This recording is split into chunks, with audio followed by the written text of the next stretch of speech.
The Apostle Paul suffered a lot. If you look through Paul's letters, the types of sufferings that he describes are of all kinds, financial, relational, physical, mental, spiritual, emotional, psychological. Paul suffers in every way you can imagine.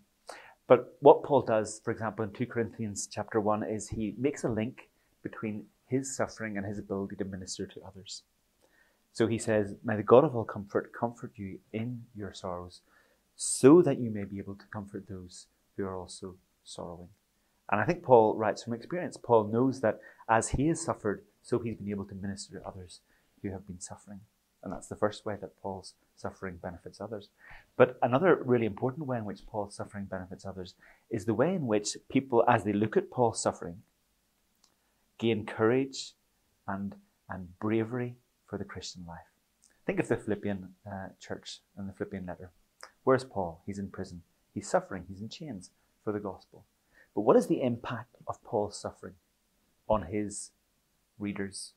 They are encouraged to be bold in their witness because they see Paul suffer well. They see Paul suffer without going back on his faith, without giving in to pressure.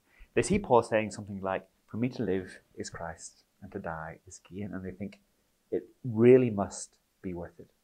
And so they're encouraged and emboldened in their gospel witness. And so Paul's suffering serves as an example and as an encouragement to the churches that he planted.